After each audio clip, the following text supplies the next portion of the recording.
안녕하십니까, 솔루션 연구소입니다. 자, 오늘은 자사고 폐지 확정 뉴스에 대해서 좀 언급을 해드리려고 하는데, 2년 전부터 자사고가 폐지되는 만에 심사하는 이런 걸로 굉장히 이슈가 많이 됐었죠. 이게 뭐 공약이라고는 하는데 느닷없이 자사고를 일반고로 전부 바꿔버리겠다 해서 좀 문제가 되고 있습니다. 그래서 자사고 폐지될 뻔한 자사고들이 뭉쳐서 재판을 걸었죠. 그 결과가 나왔습니다. 교육부가 패소를 했습니다. 자, 그거에 대해서 뭐 입장문이나 이런 얘기가 좀 나와 있기 때문에 제가 설명을 좀 해드릴 텐데, 자, 먼저 보겠습니다. 누구시냐? 교육부 장관님이십니다. 두 번째 누구냐? 서울시 교육감. 요즘에 이 내로남불이라는 어설픈 사자성어를 회자시키는 이런 분 아니겠습니까? 야, 자사고는 없애고 특목고 있으면 안 돼라고 외치지만 본인 아들, 딸들은 좋은 학교를 보내셨죠. 그래서, 진짜 대단하신 분입니다. 인정한다. 그래도 나는 할 건 한다. 마이웨이를 두 분이 잘 가고 계십니다. 근데, 어떤 내용인지 패소했다는데, 그러면 뒤집어지는 거냐?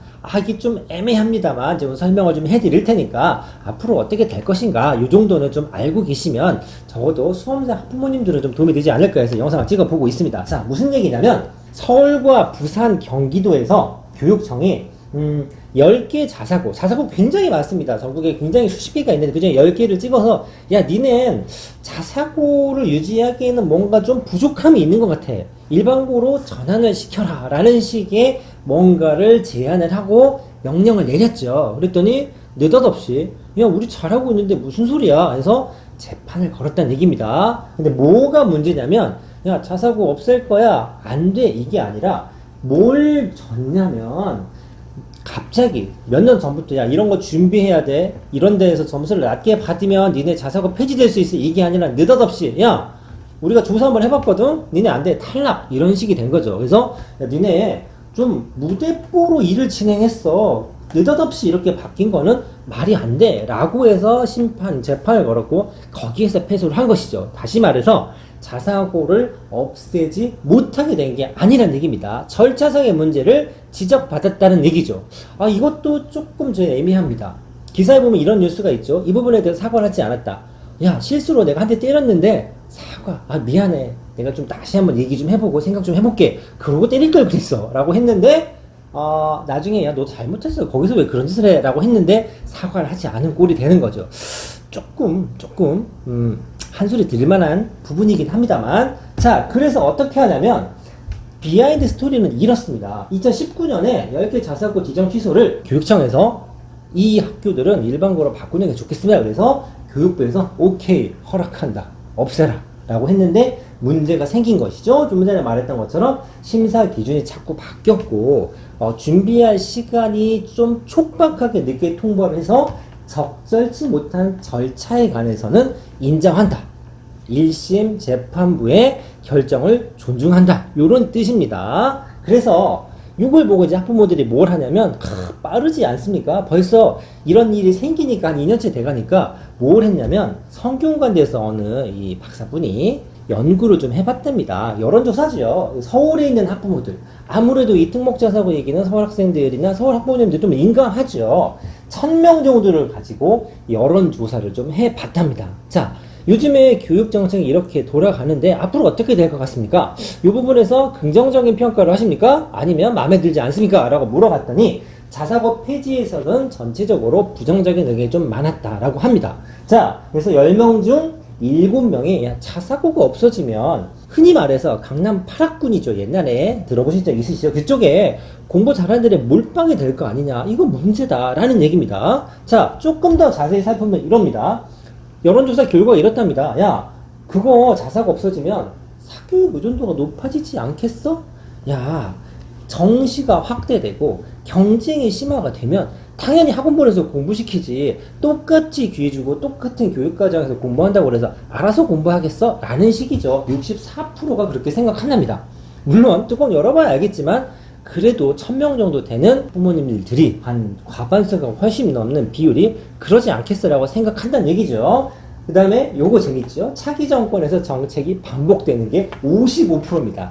야, 지금은 저질러 놨으니까 딴소리 못하지만 대통령 바뀌면 어떻게 될지 몰라 라고 생각을 한다는 얘기죠. 사교육 의존도 확대도 61% 같은 말인데 폐지 추진 과정에서 공정성이 37% 정도밖에 안 됐다. 그러니까 이거 뭔가 절차에 문제가 좀 있다라고 생각하는 사람이 많다라는 얘기죠. 그래서 진짜로 폐지가 되면 무슨 일이 생기느냐? 교육특구의 사교육 심화가 우려된다라는 얘기입니다. 실제로 이 평준화 시절 때 강남에 있는 학교에 정보 잘하는 애들이 많이 쏠리고 거기에서 정시로 대부분의 학교를 갔기 때문에 잘하는 애들이 그쪽에 많이 있었죠. 그러다 보니 이 특목 자사고를 처음에 허가를 내줄 때 너무 그쪽에 몰려 있으면 안 되니까 서울이나 경기도에 있더라도 조금 멀리, 강남에서 좀 멀리 해봐. 그리고 지방에 조금 약간 한적한 도시에 있는 학교들의 자사고를 많이 설립을 윤허를 좀 해준 부분이 있습니다. 그래서 조금 분산이 됐죠. 공부 잘하는 애들이. 그러니까 이런 것들에 대한 의견이 있습니다. 우리 애들이 공부를 잘해. 근데 조금 부담은 되니까 특목고는 보낼 수 있어. 근데 강남에 좋은 학교가 있다서 강남으로 학교를 보내는 거는 굉장히 부담스러운 일이죠. 그래서 거기에 있던 공부 잘하는 학생들의 수요가 쏠림을 조금 방지하는 효과가 있었다라고 보는 분들이 계십니다. 그 다음에 요거 중요하죠. 원래 특수 목적고라고 하는 게 외고다. 그러면 내가 수학을 좀 못하지만 영어는 좀 좋아하거나 영어를 잘한다. 그러면 외고를 갈 수도 있는 거고, 아, 전 국사는 젬병입니다. 외국인의 앞에만 쓰면 작아집니다. 라고 하지만 수학이나 과학 쪽에 뛰어난 국상을 가진 친구들이 있죠. 그 친구들이 과거나 영재학교에 진학하는 경우 굉장히 바람직하지 않습니까? 정말 뭔가 특기가 있다면 그걸 살려주는 게 바람직하지만 솔직히 말해서 일반고에서 그런 학생들을 제대로 트레이닝 시키는 거는 조금 쉽지는 않죠. 그런 목적으로 생긴 학교입니다. 그래서 심화 교육 기회가 박탈로 인해서 다른 의미의 교육 불평등이 생길 수도 있다라고 지적을 하는 분도 있다라는 얘기죠. 자, 실은 이제 이게 좀 아구가 안 맞죠. 무슨 얘기냐면 꼭 문제의 발단은 뭐냐면 대학교가 서열화된 게 아니라 고등학교가 서열화가 되어 있기 때문에 그게 문제다라고 얘기했는데, 최근에 아주 좀 난리 치시는 이 조국 씨 때문에 느닷없이 정시가 확대된 일이 갑자기 생겼죠. 학종, 수시 하다가 정시 비율이 확 늘어나 버렸죠.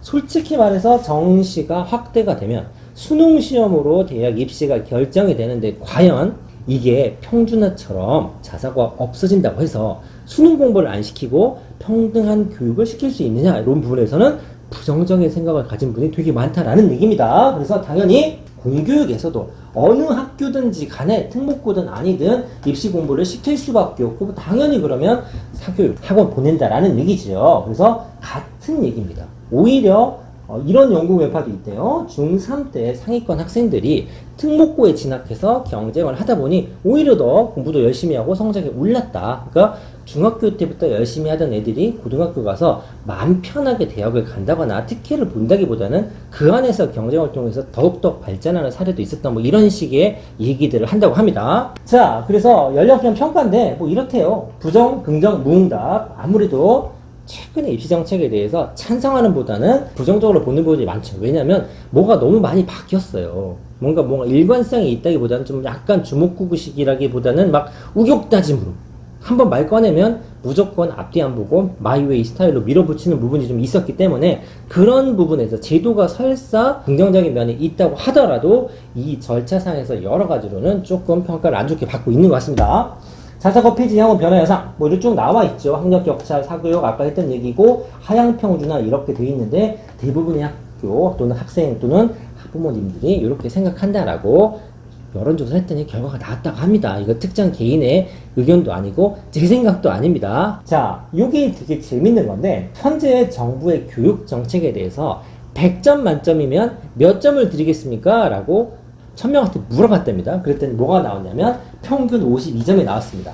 혹시나 이 수치를 보고 여러분들이 반타작원 했네 라고 생각했는데 52점이면 어떻게 생각하면 되시냐면 우리 예전에 어르신분들은 수미양가 대학교 나오신 분은 ABCD라고 하지요. 52점 정도면 F학점에 준하는 점수라고 보시면 됩니다. 그만큼 사교육 부담 경감이 됐냐, 입시제도가 혼란을 좀 해소했냐, 교육 격차를 해소했냐, 기초학력을 증진했냐, 이런 평가들에 대해서 굉장히 낮은 점수를 받고 있다라는 얘기입니다. 자, 이게 자사고 부장들이 모여서 이제 헌법 소원을 했지요. 그러니까 야, 자사고 없앨 거야. 그런데 야, 헌법에 학교 설립에 관한 이게 나와 있어서 우리 거기에 맞춰서 학교를 만들었고 학생들 열심히 가르치고 있는데 무슨 소리냐라고 해서 이제 붙었지요. 그래서 이게 꽤나 오랜 시간이 지날 거라고 생각합니다. 그래서 적어도 2025학년도까지는 현재 자사고로 지정된 학교들은 유지가 되는데 그제는 뭐가 바뀌죠. 그치? 대통령이 바뀔 겁니다. 그러면 2025년에는 이게 없어질지 어찌어찌해서 좀 다른 방향으로 틀지는 잘 모르겠습니다만 어떻게든 중간에 피해를 보는 건 누구냐면 학생과 학부모죠. 전 그 부분이 되게 안타깝다고 생각하고 적어도 뭔가 정책을 펴고 추진하는 데 있어서는 실수요자들의 생각을 좀 고려했으면 좋지 않겠나 라는 아쉬움으로 마무리하겠습니다. 감사합니다.